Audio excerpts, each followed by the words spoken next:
esforçam ao máximo para ir contra o mundo, para pregar o evangelho e para ler a Bíblia.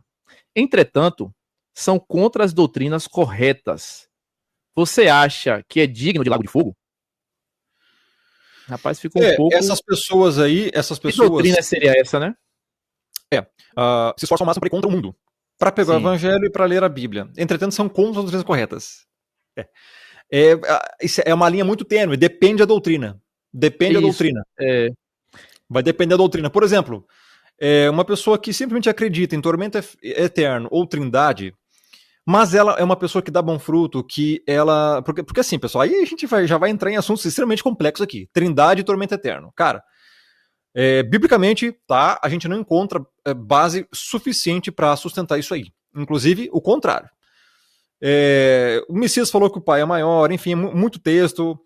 As passagens que falam, o Pai somos um, é unidade espiritual e não em atributos. Em Apocalipse 1:1, fala lá, Apocalipse e Sou Christu en que da tu roteos.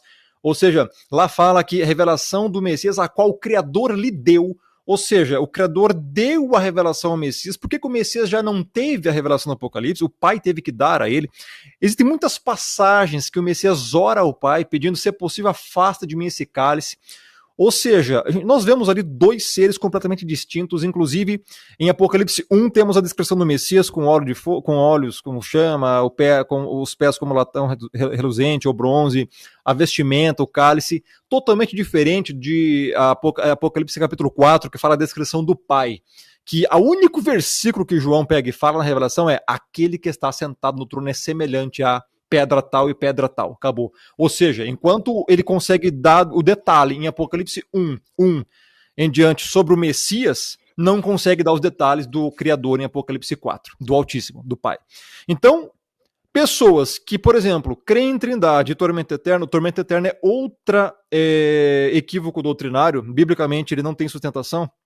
A gente encontra muito mais versículos sobre a destruição e aniquilação dos ímpios do que sofrimento eterno, e as passagens que falam de castigo eterno no grego kolassin, ou seja, punição com consequência eterna. O vocábulo aionos no grego, ele se refere a quando é um ser humano a uma consequência eterna enquanto durar a destruição, ele vai ser destruído, então vai ter uma consequência eterna. E quanto ao Criador aionos, ou, por exemplo, aionos theos, a gente encontra que aí é eterno porque se refere a um ser eterno. Então voltando então, essas duas doutrinas, por exemplo, quem crê nelas, respondendo a pergunta da planificada aqui, mas a pessoa dá bom fruto, que é o que ela quer falar aqui, se esforçam ao máximo para ir contra o mundo, pregar o evangelho para ler a Bíblia. Lembrando, pessoal, que a salvação não é por obras, mas as obras evidenciam a salvação. Agora, se as obras dessas pessoas evidenciam a salvação, por mais que elas tenham um pouquinho de erro doutrinário, pode ser que sejam salvas. Agora, quem vai determinar isso é o Criador, não são elas. A salvação depende do Pai. Mas, claro, perfeito, nós também somos responsáveis. A Bíblia fala isso, somos responsáveis pelos nossos atos. Então, digno do lago de fogo. Temos que corrigir aqui. Todo mundo é digno do lago de fogo. Ninguém merece a salvação, pessoal. Então, a pessoa tem que entender os conceitos de Romanos 3:23, Romanos 6:23 e Hebreus 2:2, que fala que todos pecaram e carecem da glória do Criador. Todos pecaram. Romanos 6:23, se todos pecaram, o salário do pecado é a morte.